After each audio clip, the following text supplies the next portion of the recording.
오늘 말씀을 통해서 영생에 들어가려면 이런 제목으로 함께 은혜를 나누도록 하겠습니다. 영생에 들어가려면 이 말씀은 구원을 두고 하는 말씀이지요.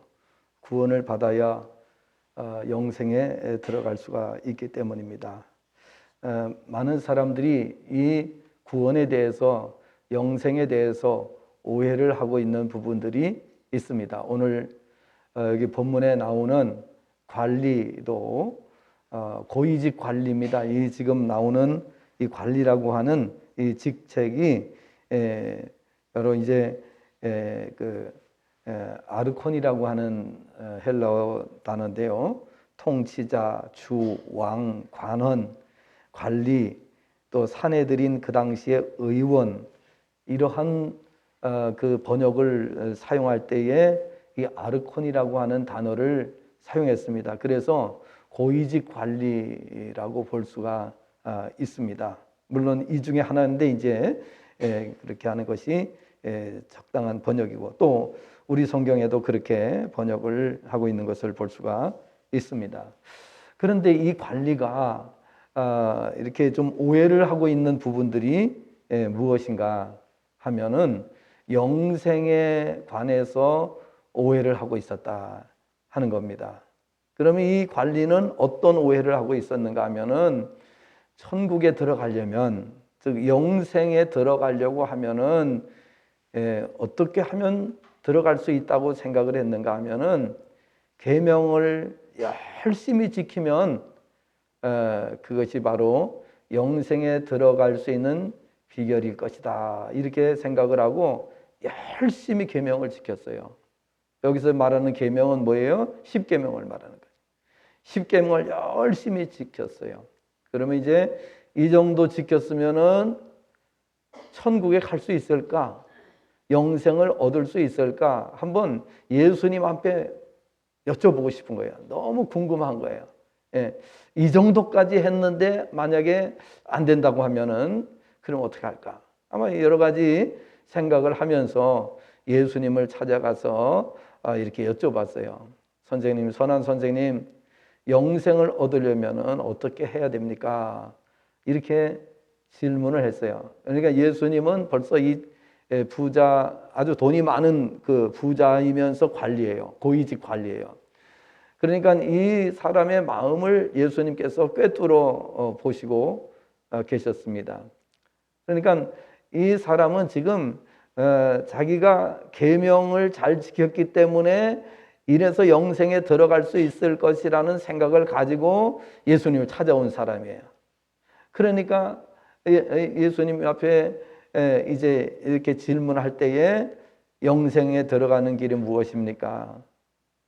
그러면 자기 자신이 지금까지 계명을 잘 지켰기 때문에 계명을 잘 지키면은 천국에 영생에 들어갈 것이다 라고 말씀하실 것을 은근히 기대하면서 아마도 이런 질문을 하지 않았을까 라고 생각할 수 있습니다. 예수님께서 하시는 말씀이 영생에 들어가려고 하면은 계명을 지켜야지. 왜냐하면 이 지금 관리가 질문하고자 하는 핵심을 예수님이 알고 계셨던 거예요. 계명을 지켜야지. 그랬더니 이 관리가 하는 말이 그거는 지금 제가 어려서부터 지금까지 다 지켰다 그랬어요. 그러니까 어느 정도 열심히 계명을 지켰는가 하는 것을 우리가 알 수가 있습니다. 왜냐하면 다 지켰다고 그랬으니까 정말 열심히 지켰어요. 그런데 예수님께서 하시는 말씀은 이렇게 말씀을 하시는 거예요. 그래도 부족하다, 이렇게 말씀해요. 그래도 부족하다. 지금까지 다 지켰는데 그래도 부족하다. 그러니까 이 관리가 생각할 때에 정신이 번쩍 났을 거예요. 아니, 내가 이렇게까지 했는데 그래도 부족하다? 무엇이 그래도 한 가지 부족한데 그게 뭐라고 그랬어요? 네가 지금 가지고 있는 재물을 다 청산하고 다 팔고, 그리고 나를 따르라 이렇게 말씀을 하셨어요. 제가 그래서 이 말씀을 준비하면서 이렇게 생각해 봤어요. 우리 성도들 중에 이렇게 이 말씀을 들었을 때 남을 사람이 과연 몇 사람일까? 여러분 생각해 보세요. 내가 가지고 있는 재산을 싹 팔아가지고 가난한 자들에게 나눠주고 그 다음에 나를 따르라. 그러면 이 자리에 남을 사람이 과연 몇 사람이나 있을까? 우리는 고민 많이 하잖아요. 헌금을 얼마나 해야 되나, 11조는 제대로 해야 되나, 이런 거 고민 많이 하고 있는데, 오늘 영생에 들어가려면, 천국에 들어가려면은, 열심히 계명을 지킨 것 가지고는 안 된다는 거예요. 그거 가지고는 부족하다는 거예요. 그럼 어떻게 해야 되느냐? 다 모든 걸 정리해서 가난한 사람들에게 나눠주고 예수님 따라야 된다. 그러면 여기에서 몇 가지 예수님이 말씀하시고자 하시는 핵심 포인트가 있어요. 그건 뭐냐? 오늘 그래서 그 말씀의 요지를 가지고 우리가 몇 가지를 교훈받고자 하는 것입니다. 오늘 이 말씀이 상당히 중요해요. 왜냐하면은 우리가 자꾸 오해를 하는 거예요. 오해를 하는 거예요. 이 정도 열심히 빠지지 않고 교회 출석했으니까 이 정도면 됩니까? 이렇게 말하는 사람도 있고, 열심히 11조 생활을 했으니까 이 정도 가지고는 안 되겠습니까? 이렇게 생각해요. 또 열심히 봉사했으니까 이 정도 가지고 되지 않겠습니까? 이렇게 생각하는 사람도 있고, 그런데 이 모든 것이 다 전부 다 오해입니다. 오해입니다. 그래서 오늘 우리가 이 핵심이 무엇인가를 잘 아시는 것이 대단히 중요하다는 사실을 말씀을 드립니다. 영생에 들어가는 비결에 대해서 예수님께서 해주신 말씀인데, 오늘 이 말씀을 통해서 예수님은 크게 이제 몇 가지를 교훈해 주시는 것을 볼 수가 있어요. 적어도 5가지를 우리가 발견할 수가 있어요. 그러니까 영생에 천국에 들어가서 영생이라고 하는 건 뭐예요? 영원한 생명이라는 뜻이에요. 영원한 생명. 그러니까 우리가 천국에 들어가서 영원토록 영생을 누리는 비결이 과연 무엇인지, 오늘 이거 우리 교회 다니는 게 가장 중요한 포인트가 여기 있지 않습니까? 구원받고 천국 가서 영원토록 영원한 생명을 누리는 거, 이게 사실은 우리가 신앙생활하는데 핵심이기도 하잖아요. 핵심이잖아요. 그러면은 우리가 여기에 대해서 정말 관심을 가지고 집중해서 이 말씀을 듣고 이해를 하셔야 됩니다. 또 깨달으셔야 됩니다. 오늘 예수님의 말씀은 첫째는 18절 말씀을 통해서 예수님이 이렇게 말씀하세요. 원문을 번역을 하면은 이렇게 번역이 됩니다. 그리고 어떤 관리가 그분께, 여기 그분은 예수님을 말합니다. 그분께 물었다. 이르기를, 선한 선생님이여, 무엇을 행하여야 제가 영생을 얻겠습니까? 이렇게 질문했어요. 무엇을 행하여야 영생을 얻겠습니까? 그러면 여기에 이 관리의 그 구원관이 들어있어요. 여기에 이 관리가 영생을 얻는 길에 대해서 나름대로 자기가 가지고 있는 고정관념이 있어요. 그게 바로 뭐예요? 행위를 말합니다. 행위. 무엇을 행하면 천국에 들어갈 수 있습니까? 이런 질문인 것을 볼 수가 있습니다. 다시 말해서 본문의 관리는 행위를 통해서 구원을 받고 영생에 이른다고 하는 이 고정관념을 가지고 있었음을 알 수 있습니다. 그러나 예수님께서는 행위로는 구원에 이를 수 없다는 사실을 오늘 말씀을 통해서 보여주시는 것입니다. 여러분, 우리 에베소서 2장 8절 9절 말씀 잘 아시는 말씀인데요. 에베소서 2장 8절과 9절 말씀을 보면 이렇게 되어 있습니다. 자, 에베소서 2장 8절과 9절을 자, 이제 보시기를 바랍니다. 에베소서 2장 8절과 9절 말씀. 예. 자, 너희가 그 은혜로 인하여 믿음으로 말미암아 구원을 얻었나니 이것이 너희에게서 난 것이 아니요 하나님의 선물이라. 행위에서 난 것이 아니니 이는 누구든지 자랑치 못하게 하려 하심이라. 이렇게 말씀하고 있어요. 자, 여기 보니까 뭐에서 난 것이 아니라고요? 행위에서 난 것이 아니니, 이렇게 말씀하고 있어요. 이 말씀은 우리가 이 세상에 살면서 행할 수 있는 어떤 행위를 가지고도 천국에는 안 된다, 영생에 들어갈 수 없다라는 말씀이에요. 그러니까 우리가 지금까지 생각했을 때에 내가 열심을 내면은, 이만큼 열심을 내면은 이렇게 사람들이 생각하고 열심을 내려고 하는 사람들이 있었는데, 예수님의 이 말씀인즉 어떤 행위를 가지고는 영생에 이를 수 없다, 이런 말씀을 하신 것을 볼 수가 있습니다. 따라서 행위가 아니라 은혜로 영생에 들어갈 수 있다는 사실을 알아야 하는 거예요. 은혜로. 그래서 에베소 2장 8절에 보니까 너희가 그 은혜로 인하여 믿음으로 말미암아 구원을 얻었나니, 이와 같이 말씀하고 있어요. 우리는 어떻게 구원을 받았습니까? 처음에 구원받을 때 어떻게 받으셨어요? 한 가지를 했어요. 한 가지. 그게 뭐예요? 예? 예수님을 영접함으로써 구원받은 거예요.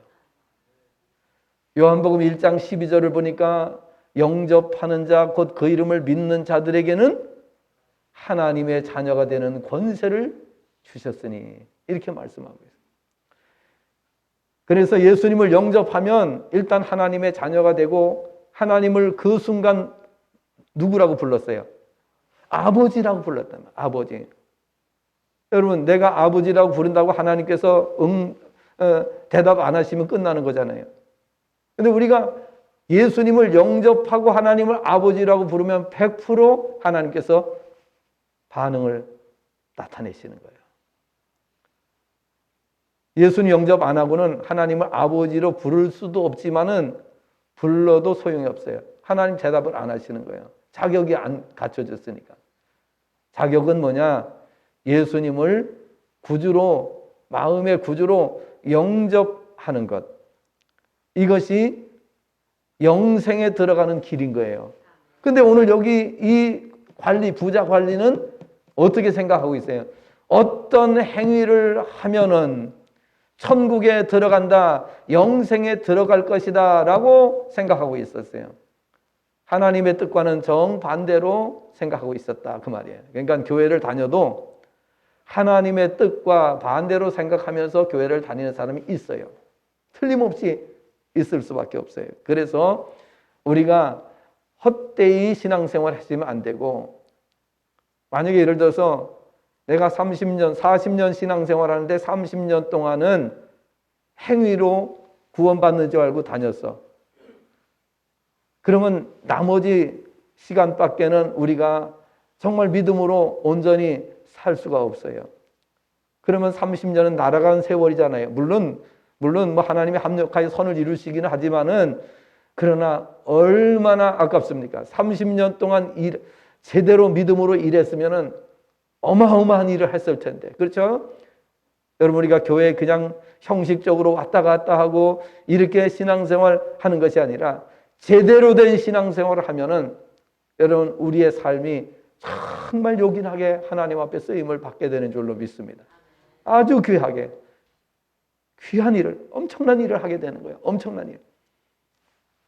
그래서 오늘 우리가 말씀을 잘 깨닫는 게 중요해요. 자, 두 번째 이 교훈은 무엇인가 하면은 19절부터 21절까지 말씀을 통해서 주님이 우리에게 주시는 교훈의 말씀이 있습니다. 자, 19절부터 21절까지 원문 번역을 제가 읽어드리겠습니다. 19절 그러자 예수께서 그에게 말씀하셨다. 어찌하여 내가 나를 선하다고 말하느냐? 하나님 한 분을 제외하고 아무도 선하지 아니하니라. 20절 너는 계명들을 지켜왔느니라. 여기에 예수님 벌써 알고 계셨어요. 완료형으로 돼 있어요. 이게 완료형으로. 이게 무슨 뜻이냐? 너는 계명들을 지금까지 지켜왔느니라. 이거를 말씀하신 거예요. 간음하지 말라, 살인하지 말라, 도둑질하지 말라, 거짓 증거하지 말라, 네 부모를 공경하라. 자, 21절 그러자 그가 제가 이 모든 것들을 청년 시절부터 지켰습니다. 이와 같이 여기 청년 시절이라고 해요. 젊은 시절. 예. 또 다른 성경에 어린 시절부터 어렸을 때부터 지켜왔다. 자, 부자 관리는 10계명을 지킴으로 구원을 받고 영생에 이를 것이라 생각하고 주님 앞에 나올 때까지도 계명을 지키기 위해 부단히 노력했음을 알 수 있습니다. 그런데 본문에서 주님께서 계명을 말씀하신 것은 계명을 지켜야 영생을 얻는다는 말씀을 하시기 위함이 아니라 계명의 본질을 깨닫게 하시기 위함이었음을 알아야 합니다. 다시 말하면 율법의 계명을 다 지켜서 영생을 얻는 것이 아니라는 사실을 깨우치기 위함이었습니다. 자, 지금 우리가 앞에서 보신 18절의 말씀의 교훈은 어떤 행위를 해야 구원을 받습니까? 이렇게 질문했는데 여기서는 지금 계명 이제 어떠한 이 행위를 해야 우리가 구원을 받습니까? 이렇게 물었을 때에 예수님께서 하신 말씀은 뭐냐? 계명을 가지고 예수님 말씀하셨어요. 그런데 계명을 끄집어내신 이유는 뭐냐? 그것 가지고 택도 없다 그 말씀을 하시기 위해서 끄집어내신 거예요. 계명 지키는 것 가지고 천국이 그렇게 시시한 데인 줄 아느냐?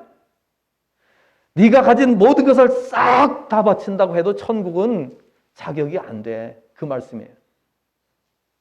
여러분, 오늘 우리 가운데 한 사람도 이 세상에 어떠한 조건과 어떠한 노력으로도 천국 갈 수 있는 자격은 될 수가 없다는 사실입니다.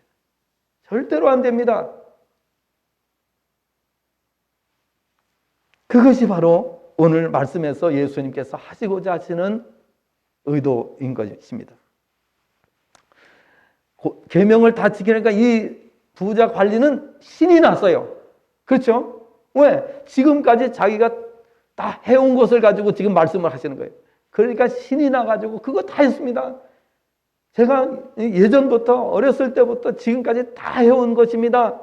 이렇게 신이 나서 대답을 했다 그 말이에요. 예수님께서는 이 부자 관리를 향하여 율법을 다 지켰다고 그렇지 않은데 이렇게 말씀을 하시는 거예요. 이 관리는 자기가 율법을 다 지켰습니다. 지금 이렇게 얘기했어요. 그런데 예수님께서는 아닌데 이렇게 말씀하신 거예요. 왜 그랬을까요? 이게 뭔가 차이가 있는 거예요. 생각의 차이가 있는 것을 알 수가 있어요. 그러면 자, 율법이 뭐지요? 율법을 한마디로 정리하면 율법이 뭐예요? 율법을 전체를 갖다가 다 이렇게 요약을 하면 그게 뭐라 그랬어요?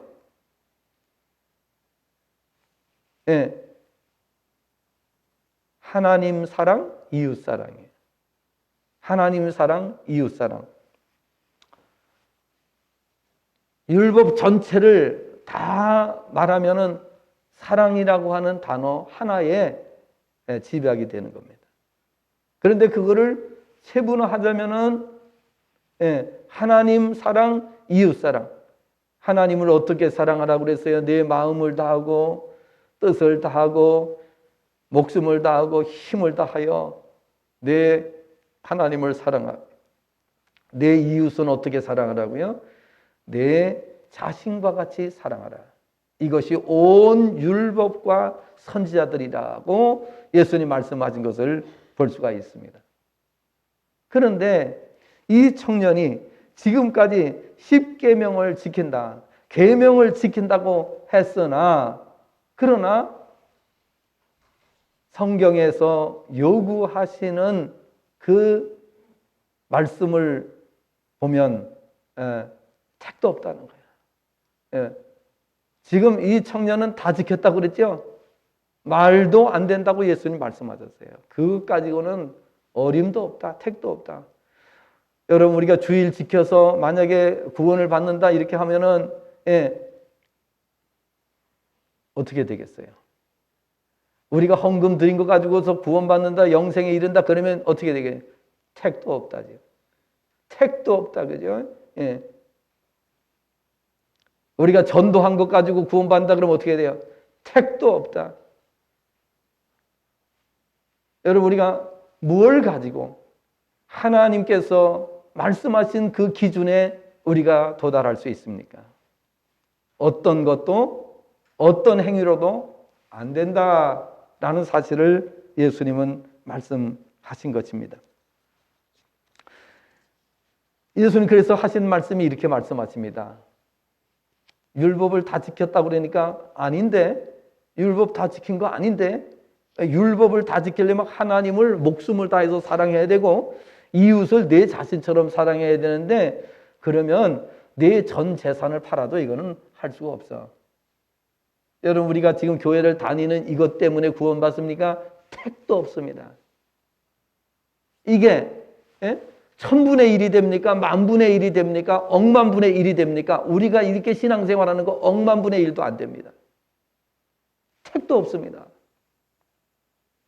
어떻게 구원을 받느냐 하는 것을 우리가 바르게 이해해야 된다고 하는 사실입니다.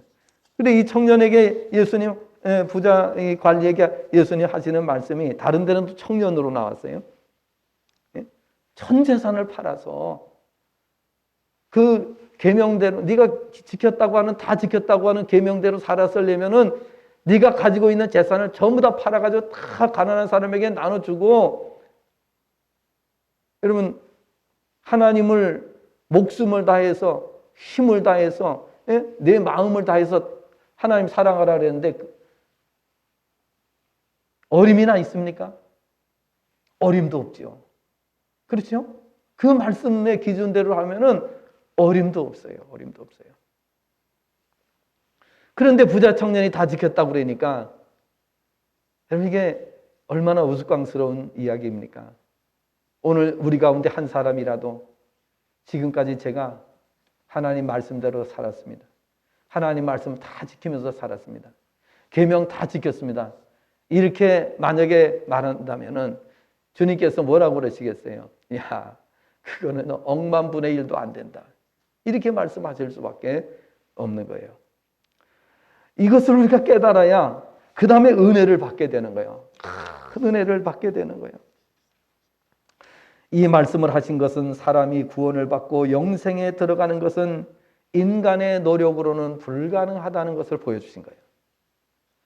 참고로 하나님께서 율법을 주신 목적은 구원을 위해서가 아니라 이스라엘 백성들이 하도 죄악의 길로 가기 때문에 더 이상 죄악의 길을 가지 못하도록 하기 위해서 하나님께서 주셨다라고 성경은 말씀하고 있어요.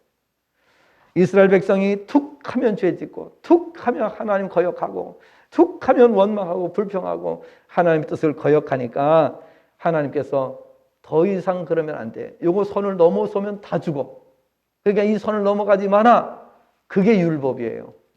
그래서 율법을 언제 주셨느냐? 이스라엘 백성이 애굽에서 나와서 광야에서 40년 동안 거할 때 그때 율법을 주신 거예요. 왜? 계속 원망하는 거예요. 밤낮 원망하는 거예요. 하나님 앞에 밤낮 원망하는 거예요. 그러니까 하나님께서 뭐라고 했어요? 모세 선지자에게 이렇게 말씀해요. 내가 이스라엘 백성하고 다시는 이제 안 간다.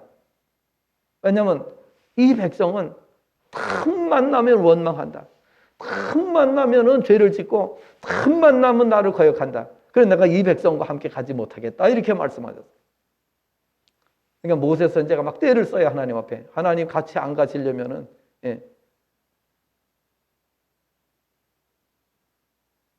여기까지 하나님께서 인도해 주셨는데 같이 안 가시려거든 저도 포기합니다. 포기. 더 이상 할 수 없습니다. 이 정도로 모세 선지자가 떼를 쓰니까 하나님께서 알았다. 같이 가마. 그러나 지금까지 왔던 방식대로는 아니다. 내가 이 진중에서 내가 떠나서 같이 가겠다. 이렇게 말씀하셨어요. 이스라엘 백성이 얼마나 행동을 악하게 했는지 그냥 틈만 나면 원망하고 불평하고 이렇게 했던 것을 볼 수가 있어요. 성경의 본 취지는 뭐라고 되어 있습니까? 항상 기뻐하고 범사에 감사하라는 것이 성경 말씀이에요. 그런데 이스라엘 백성은 정반대로 그저 틈만 나면 원망하는 그러한 모습이 이스라엘 백성의 모습이었던 걸 볼 수가 있습니다. 그래서 하나님께서는 이스라엘 백성들에게 율법을 주셨어요. 죄를 깨닫고 너희 스스로는 구원을 받을 수가 없고 반드시 구원자가 필요하다. 구원자의 도움이 없다면 구원은 불가능하다 하는 것을 율법을 통해서 하나님께서 깨닫게 해 주신 겁니다. 그래서 로마서 3장 20절에 말씀을 보면 율법을 주신 이유가 죄를 깨닫게 하시기 위함이라고 말씀을 했습니다. 갈라디아 3장 19절과 24절의 말씀을 보면은 바로 우리에게 구원자가 필요하다는 사실을 보여주시기 위해서 우리에게 율법을 주셨다라고 말씀을 하고 있습니다. 우리 인간의 노력으로 어떤 노력으로도 구원은 받을 수 없습니다. 인간의 어떤 노력으로도 영생에 들어갈 수 없다는 것이 성경의 말씀이에요. 헛된 고생하지 말고 우리가 바른 신앙을 가져야만 되는 것입니다.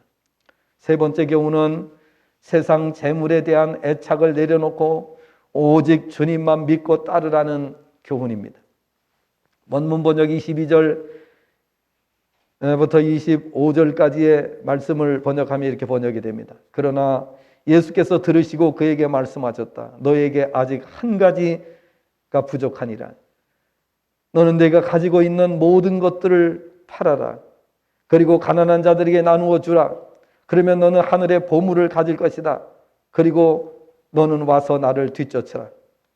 23절. 그러나 그는 이것들을 듣고 매우 슬퍼하게 되었다. 왜냐하면 그는 매우 부유하기 때문이라. 24절. 그러자 예수께서 심히 슬프게 된 그를 보시고 말씀하셨다.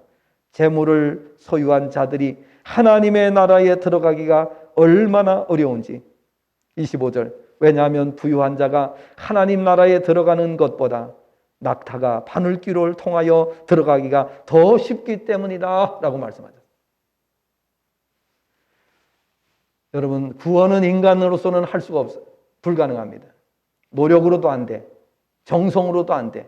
어떤 것으로도 구원은 불가능하다는 것이 성경의 말씀인 것입니다. 그래서 오늘 구원을 받고 영생에 들어가기를 원한다면 세상 재물에 대한 애착을 내려놔야 돼요. 내가 애착을 가지고 붙들고 살아가고자 하는 것들, 이것을 내려놓아야 됩니다. 오늘 이 부자 관리는 그걸 못한 겁니다. 다시 말하면 형식적으로는 하나님의 자녀라, 나 하나님을 믿는 사람이다 이렇게 말했지만은, 그러나 그는 물질이 그 중심을 사로잡고 있었어요. 물질이 95%라고 하면은 하나님은 5%도 안 되는 이러한 삶을 살았던 거예요. 비유로 들자면 그렇습니다. 하나님이 들어가실 틈이 없는 자입니다. 혹시 우리 가운데에도 물질이 내 마음을 사로잡고 있어서, 그래서 하나님이 내 마음속에 마음껏 역사하실 수 없다면 그 사람이 바로 오늘 부자 관리인 겁니다. 오늘 우리 마음을 다 내려놓고 하나님께서 언제든지 나에게 말씀하실 때에 그 말씀에 순종할 수 없다면 오늘 우리는 부자 관리입니다. 주님이 말씀하실 때에 언제든지 아멘으로 화답하면서 순종하고 따를 준비가 되어 있는 사람이 구원받은 사람이고 영생에 이를 자다라는 사실을 알아야 하는 것입니다. 그것이 잘 안 되기 때문에 우리가 지금도 고민하고 있는 거 아닙니까? 신앙생활 한다고 하면서 우리가 고민하고 있는 이유가 뭐예요? 아직도 내 애착이 너무 강한 거예요. 집착하고 있는 거예요. 세상 물질에 대한 집착, 이 세상 것에 대한 집착이 너무 강해서 주님이 내 마음에 들어오실 틈이 없어.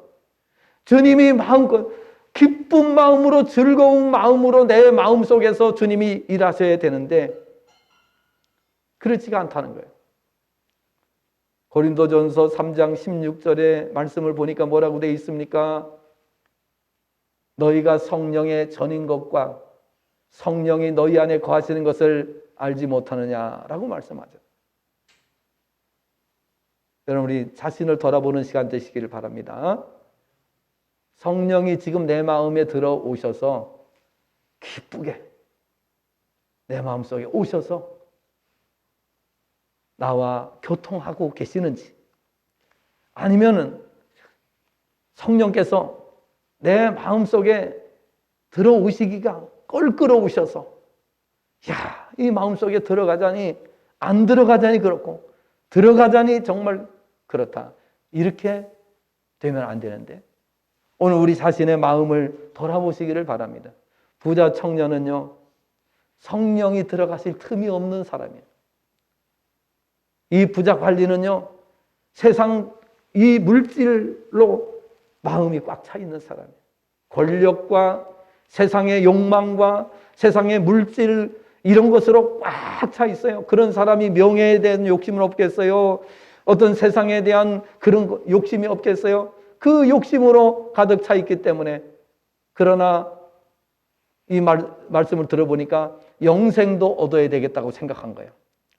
이 땅에서 잘 먹고 잘 사는 것도 내가 필요하지만은 그러나 영생을 못 얻으면 그것도 문제다. 그러니까 영생도 잡아야 되고 이 세상도 잡아야 된다. 이것이 바로 오늘 이 부자 관리의 생각이었던 것입니다. 그러나 주님은 한 방에 이것을 깨트려 버리셨어요.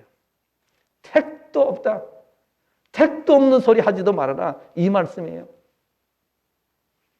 그래서 오늘 저와 여러분이 다시 한번 생각해야 됩니다. 우리가 어떻게 해야 정말 주님이 기뻐하시는 삶을 살아갈 수 있는가? 주님께서 마음껏 내 안에서 역사하시도록 어떻게 살아갈 수가 있을까 하는 것을 생각하지 않으면 안 된다는 것입니다. 사람마다 약간의 차이는 있겠지만 본문에 나오는 부자 관리는 돈에 대한 애착이 강한 사람이었습니다. 그래서 물질을 처분하기 전에는 구원받기가 힘든 사람이었습니다. 그래서 예수님께서는 물질부터 처분해라 이렇게 말씀해요. 내 물질을 처분하기 전에 너는 영생하고는 관계가 없는, 영생하고 다음을 쌓은 사람이야. 그러니까 그게 정리가 안 되면 천국이 안 보여. 그거 정리하기 전에는 너는 하나님을 사랑하고자 하는 마음도 없고 하나님을 따르고자 하는 마음도 없어. 목숨을 다하고 힘을 다하고 뜻을 다하여 하나님을 사랑한다? 네가 지금 그 계명을 다 지켰다고? 말도 안 되는 소리 하지도 말아라, 이거 말씀이에요. 내 이웃을 내 자신과 같이 사랑했다고? 말도 안 되는 소리요. 그래서 주님께서는 다 처분하고 다 나눠주고 나를 따르면 영생에 들어갈 수 있다. 이 청년이 어떻게 했을까요? 이 부자가 어떻게 했을까요? 슬픈 기색을 하면서 예수님을 떠났다. 그래서 이 사람은 어떻게 돼요? 물질 때문에 천국을 포기한 사람이에요. 여러분, 이 세상에서 모든 것에 성공했다고 할지라도 천국 못 가는 순간 그 인생은 영원히 실패하는 인생이 되는 거예요. 이 세상에서 잘 먹고 잘 사는 건 아무 의미가 없어요. 천국까지 못한다면, 영생에 이르지 못한다면 그거는 아무 의미가 없는 거예요. 왜? 그 반대편에는 지옥이 있어요. 그 반대편은 영원히 꺼지지 않는 불구덩이가 있어요. 그 고통은 1분 1초도 쉴 수 없는 고통이에요. 영원토록 고통 속에서 부르짖는 그러한 절망적인 상황, 그것이 바로 지옥인데, 여러분, 우리가 어떻게 천국까지 못하는 인생이 이 세상에서 잠시 잠깐 낙을 누리며 성공하고 출세하고 낙을 누리고 부를 누리다가 지옥 갈 수 있습니까? 말도 안 되는 얘기죠. 지옥은요, 구더기도 죽지 않는 곳이라 그랬어요. 어떤 생명체도 죽지 않는데 고통은 끝없이 영원히 지속된다라고 되어 있습니다. 그 지옥이 확신이 된다면, 그리고 우리가 들어갈 천국이 확신된다면 우리가 신앙생활을 다르게 하지 않을 수가 없죠. 그리고 그게 확신이 된다면 항상 기뻐하지 않을 수가 없지요. 범사에 감사하지 않을 수가 없지요. 날마다 행복을 노래하지 않을 수가 없지요. 그래서 정상적인 신앙, 바른 신앙은요, 항상 기뻐하고 범사에 감사하고 항상 행복하다고 말하고, 전 세계 지구촌에 누구를 만나도, 어떤 나라 사람을 만나도 당신 행복합니까? 나는 행복합니다. 100% 행복합니다. 당신도 행복하게 만들어 드리겠습니다. 이 말이 반드시 나와야 돼요. 그게 구원받은 사람이고 그것이 하나님의 사람이, 하나님의 사람이. 부자 관리는 돈독이 든 사람이에요. 이 돈독이 들어가지고 이 사람은 영생도 얻기 위해서 하나님도 붙들어야 되고, 그러나 돈이 너무 좋아. 돈에 독이 올랐어. 그래서 여차하면 그냥 하나님 팽개쳐버리고 돈을 붙잡고 이렇게 사는 사람이에요. 여러분, 우리가 결코 그렇게 돼서는 안 되는 줄로 압니다. 정말 하나님이 우리의 삶의 중심이시고 나머지는 곁가지들이에요. 아주 부분적인 것들이에요. 아주 부분적인 것들이에요. 그런 이해를 가지고 사셔야 됩니다. 그래서 예수님은 이 부자 청년, 부자 관리를 보시고 다 처분하기 전에는 너는 틀렸다. 다 처분하고 나눠주고 나를 따르기 전에는 영생은 불가능한 것이다 라고 말씀하신 것입니다. 오늘 이 말씀을 들으시면서 우리 신앙을 정리하시기를 바랍니다. 나는 지금까지 어떻게 신앙을 이해하고 왔는가? 어떤 믿음을 가지고 사는, 주님이 말씀하시면 언제라도 내 생명도 십자가에 놓을 준비가 되어 있는 사람인가? 아니면 이익에 따라서 나는 신앙생활을 하는 사람인가? 주님, 나는 주님 정말 사랑합니다. 주님 따르고 싶습니다. 그러나 그것만은 안 됩니다. 이렇게 말하지는 않는가? 그렇다면 부자 청년과 다를 것이 없습니다. 주님이 원하신다면 그 무엇도 주님 앞에 내려놓을 수 있는 그런 신앙이 되어야 되는 줄로 믿습니다. 마지막으로 다섯 번째, 인간의, 그래서 네 번째는 세 번째는 세상 재물에 대한 애착을 내려놓고 주님만 믿고 따르라는 것이고, 네 번째는 26절, 27절의 말씀인데요. 26절, 27절 한번 읽어드리게, 번역을 읽어드리게. 그러자 들은 자들이 말하였다. 이건 그 부자 청년이 아니에요. 거기 옆에서 들었던 사람들이 말했어요. 그러면 누가 구원을 받을 수 있나이까? 그러면 누가 구원을, 당연히 이 말 나오죠. 오늘 여러분 이 설교 말씀 들으면서 이 생각을 했을 거예요. 그러면 누가 구원받아? 그렇다면 한 사람도 없네 우리 가운데? 이렇게 말해야 이게 정상입니다. 27절에 이렇게 말씀합니다. 그러자 그분께서, 주님께서 말씀하셨다. 사람에 의해서는 불가능한 것들이 하나님에 의해서는 가능하니라. 할렐루야. 하나님이 하시면 가능하다는 거예요. 할렐루야. 인간은 죽었다 깨어나도 안 되는 것이 하나님이 하시면 해결이 된다는 거예요. 다시 말씀드리면 구원은 사람의 노력으로는 가능하지 않고 오직 하나님으로만 가능하다는 말씀입니다. 온유가 어제 돌이었어요. 그런데 코로나 때문에 그냥 가족끼리 예배를 드리겠다고 그래서 광고를 안 했습니다. 그래서 이제 주보에는 그래도 광고를 또 안 내면은 돌 지났어 안 지났어 물어볼 거 아니에요. 또 돌 언제 지났는데 막 이렇게 나오니까 그러면 얼마나 번거로워요. 그러니까 주보에다가 해놨어요. 온유가 지가 노력해서 이 세상에 태어났습니까? 그렇게 여러분 묻는다면 어떻게 대답하지? 자녀들이 지가 노력해서 태어났습니까? 아니죠. 아무도 이 지구상에 어떤 한 사람도 자기의 노력으로 세상에 태어난 사람은 없습니다. 어저께 제가요, 이 동영상을 보다 깜짝 놀랐어요. 그게 이 고등학생들이 연쇄 살인으로 죽어요. 실제 사건이에요. 네. 계속해서 이 고등학생들 19살짜리, 20살짜리가 계속 의문사를 당하는 거예요. 그런데 이 아이들의 손에 무슨 이렇게 불로 지져가지고서 그런 화상이 있는데 마크를 불로 새겨가지고서 마크를 해가지고 죽이는 거예요. 혹시 보신 분 계세요? 이상하다.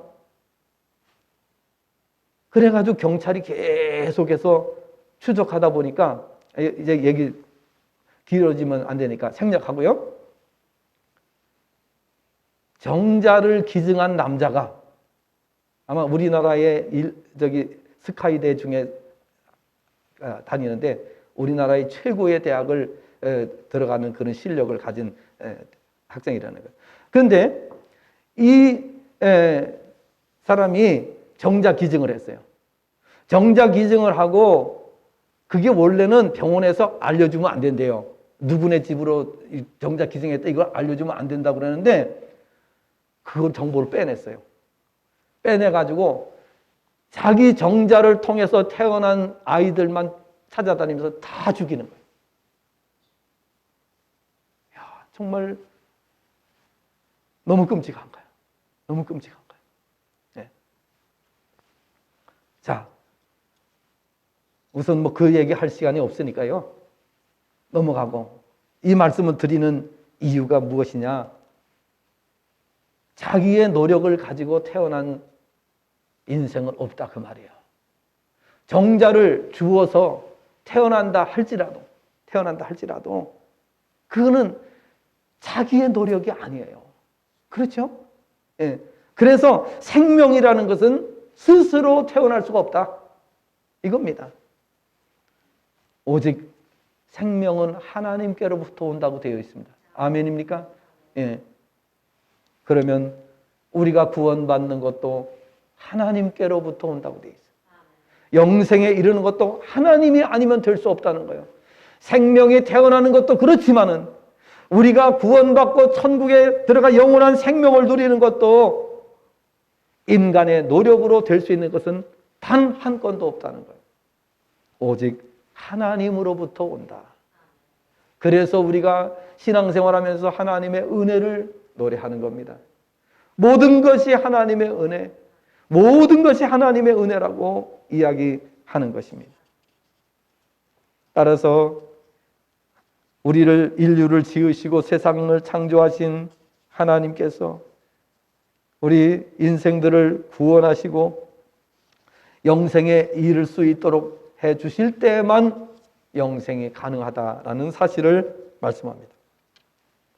인간의 노력이 아니라 오직 하나님의 역사로만 가능하다. 부자 관리는 인간이 노력해서 되는 줄 알았어요. 계명을 지키면 되는 줄 알았어요. 뭔가 열심히 하면 되는 줄 알았어요. 그런데 1%도 아니라는 거예요. 오직 하나님으로만 가능하다. 부자가 천국에 들어가는 것이 뭐보다 어렵다고요? 낙타가 바늘구멍으로 들어가는 것보다 더 어렵대요. 불가능하다는 말이에요. 가능성이 1%도 없다는 얘기예요. 가능성이 1%도 없습니다. 그렇기 때문에 여러분 1%도 가능성이 없는 그걸 보면서 내가 노력을 해서 구원을 받으려고요? 처음부터 틀린 거예요. 그래서 구원은, 영생은 우리의 노력이 아니라 하나님의 전적인 은혜입니다. 하나님의 능력으로 우리가 받을 수 있는 거예요. 그럼 우리는 뭐만 하면 돼요? 우리는 뭐만 하면 돼요? 받기만 하면 되는 거예요. 하나님이 주시겠다고 했을 때 받기만 하면 되는 거예요. 예수님 영접해라, 예수님 마음에 받아들여라 그러면 받아들이면 되는 거예요. 그렇죠? 믿음을 받아들여라, 믿음 받아들이면 돼. 은혜 받아들여라, 은혜 받아들이면 돼요. 은사를 받아라 그러면 받으면 돼. 성령 충만 뭐 하라? 받으라, 받으면 돼. 전부 다 뭐예요? 받으라고 돼 있어요. 받기만 하면 된다는 거예요. 그런데 못 받는 인간들은 어떤 인간들이요? 악해 빠진 인간. 저 공산주의, 악해 빠진 인간들. 지금 지구상에서 굶주리고 고통당하고 헐벗고 어려움 당하는 나라들은 전부 다 어떤 나라예요? 하나님의 은혜를 거부하는 나라들이에요. 하나님의 은혜를 거부하지 않는 나라는 시원찮은 나라도 다 잘 살아. 이런 점을 우리가 알아야 되는 것입니다. 시간이 없기 때문에 마지막으로 5번째 28절부터 30절까지 말씀을 보충해서 말씀을 드립니다. 오늘 본문에 우리가 읽어드리지는 않았지만은 28절부터 30절의 말씀은 보너스로 하나 더 드리는 거예요. 여기 보면은 28절부터 30절 이렇게 번역이 됩니다. 28절. 그러자 베드로가 말하였다. 보소서 우리가 자신의 것들을 버려두고 당신을 따랐나이다. 29절.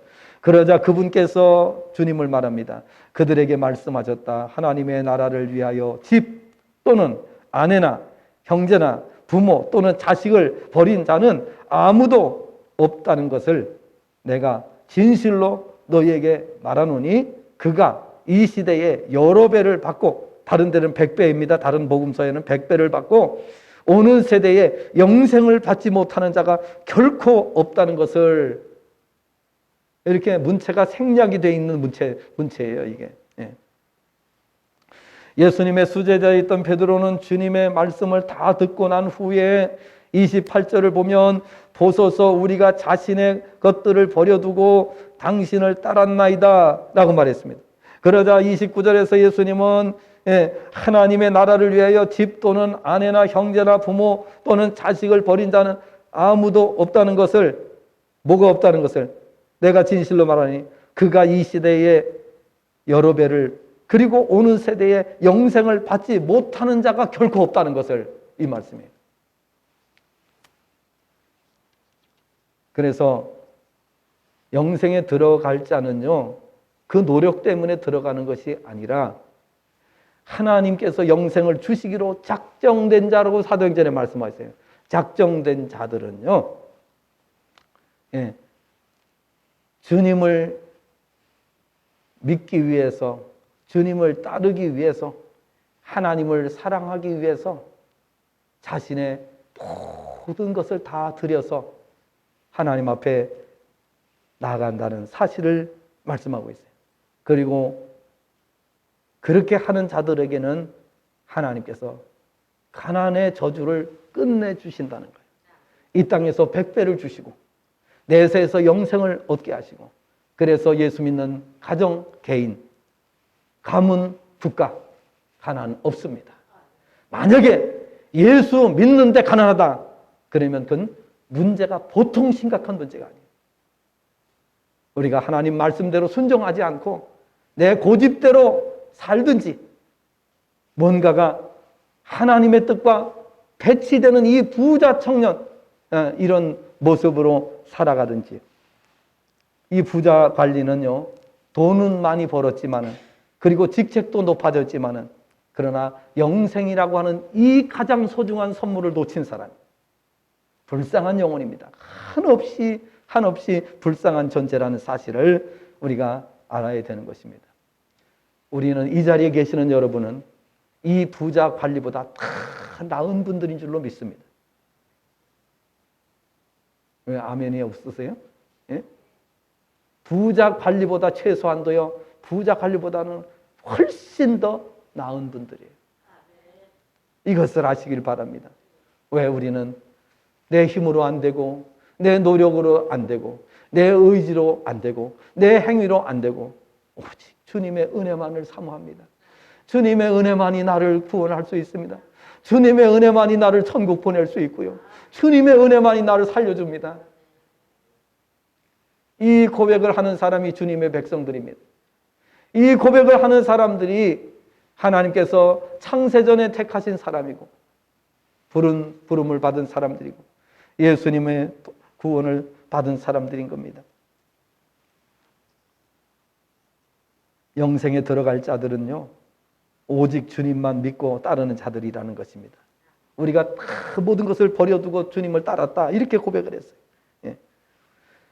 그래 예수님은 이 시대에서 100배를 받고 내세의 영생을 얻지 못할 자가 없다, 그렇게 주님을 믿고 따르는 사람들, 즉 하나님이 택하신 백성들이기 때문에 그렇다는 거예요.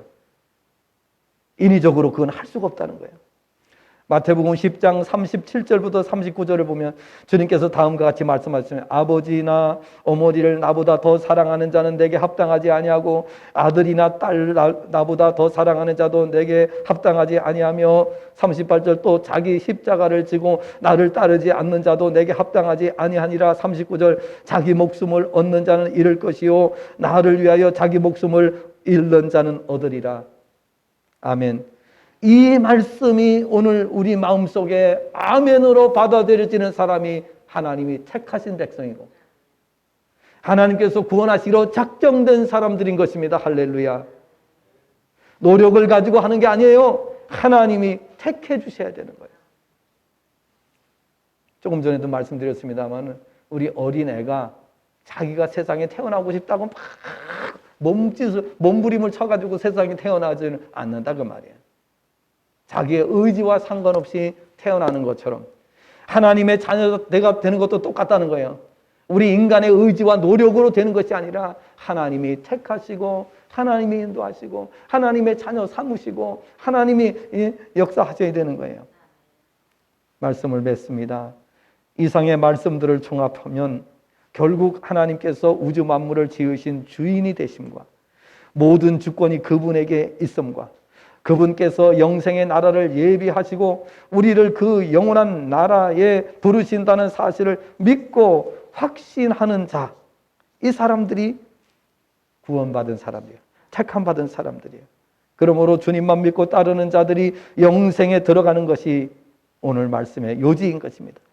하나님의 자녀가 되고 영생에 들어가는 것은 우리 인간의 노력이나 공로가 아니라 전적으로 하나님의 은혜로 된다는 사실을 알아야 합니다. 하나님의 창세전의 택하심과 거듭남과 회개, 자녀됨과 믿음을 갖게 됨과 칭의, 성화, 인내, 영화 등 이 모든 것은 전적으로 하나님 아버지와 그분의 독생자를 통하여 하시는 일임을 바로 알아야 한다는 것입니다. 자녀가 되는 것은 인간의 노력도 아니며 공로 때문도 아니라는 사실을 인간이면 누구든지 다 깨닫는 바 아니겠습니까? 어떻게 노력으로 자녀가 됩니까? 하나님께서는 우리를 자녀로 거듭나게 하심으로 우리가 자녀의 반열에 서게 된 것입니다. 거듭나지 않으면 하나님을 알 수도 하나님 나라에 대하여 아무것도 알 수 없습니다. 거듭난 성도는 하나님의 말씀을 들을 때에 은혜를 경험하게 되고 힘을 얻으며 들으면 들을수록 더 사모하게 됩니다. 그러므로 구원받은 것은 전적으로 하나님의 은혜인 것입니다. 천국은 우리의 행위나 공로로 들어가는 것이 아닙니다. 오직 하나님의 은혜로 가는 것입니다. 다만 우리에게 헌신하게 하시는 것은 하나님의 은혜를 알고 영원히 행복하도록 하시기 위해서입니다. 11조 드리라고 하고 주일 지키라고 하고 열심히 말씀에 순종, 이건 다 무엇 때문입니까? 우리의 행복을 위해서라고 신명기에 말씀합니다. 우리의 행복을 위해서 그렇게 하시는 거예요. 구원은, 영생은 하나님께서 하시는 일이고, 우리가 이 땅에서 하나님의 은혜를 받기만 하면 다 받아 누릴 수 있어요. 어떤 것도 다 받아 누릴 수가 있어요. 궁극적인 목적은 우리의 영원한 행복을 위해서라고 말씀하고 있어요. 그래서 행복하지 않은 성도는 성도가 아닙니다. 절대로 행복하지 않은 성도는 성도가 아닙니다. 성도라고 할 수 없습니다. 행복해야 됩니다. 이 오늘의 말씀을 우리가 깨닫고 나면은 어떻게 행복하지 않을 수가 있어요? 그런데 이게 머리로는 안 돼요. 지식을 가지고 행복하려고 해도 안 돼요. 은혜가 필요합니다. 여러분 이 시간에도 은혜를 사모하면서 기도하는 시간 되기를 바랍니다. 하나님, 나에게 주신 은혜를 제대로 알게 하시고 이 은혜를 땅 끝까지 어디든지 제가 가서 전하겠습니다. 하나님, 저를 보내주신다면 제가 어디라도 가서 전하겠으니 하나님 아버지, 저를 사용해 주시옵소서. 이게 땅 끝까지 이르러 내 증인이 되리라는 말씀이에요.